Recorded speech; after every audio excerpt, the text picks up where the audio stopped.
कुलदीप अरोड़ा पंजाब का रहने वाला हूँ। जिला हुशियारपुर, पिंड बसी पुरानी का वासी।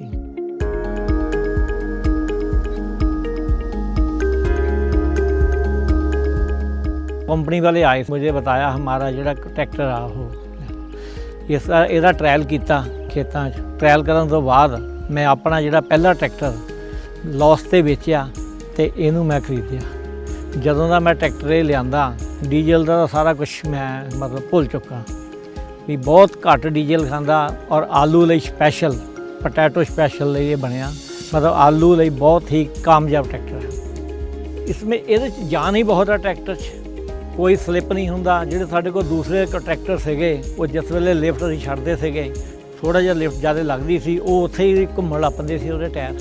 ये मनदा ही नहीं हैगा जिसदा भारी जमीन होवे रेता होवे जो मर्जी मनदा नहीं। फीडर लई भी तो इहदे लई भी बहुत अच्छा चलदा। कोई भी इहदे पिछे तवियां पा लईए टिलर पा लईए 11 टिलर नूं भी नहीं मनदा है। जिहड़ा कि दूजी जिहड़ियां मेरियां कंपनियां दा असीं ट्रैक्टर पहलां असीं वरते आ वो 9 टिलर ही खिच्चदा सीगा, ये 11 टिलर भी खिच्चदा।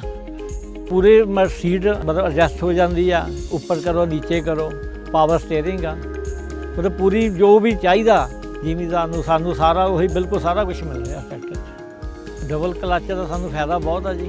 डबल क्लच के नाल साडा पोटैटो वास्ते आलूआं वास्ते सानू बहुत फायदे लगे। जो मेरे पास पहली कंपनी का ट्रैक्टर था वो भी नामी कंपनी, मैं नाम नहीं लेना चाहता। जदों का मैं बेचिया जदों का ये ट्रैक्टर लिया ये जिन्ने नुकसान वो ट्रैक्टर होया कि 1 साल डीजल पूरा कर गया। डीजल मतलब बहुत ही कम खिंचता है। जिहड़ा साडा प्लांटर है आलू लाने वाला प्लांटर आ वो यूवो के पिछे बहुत ही कामयाब आ।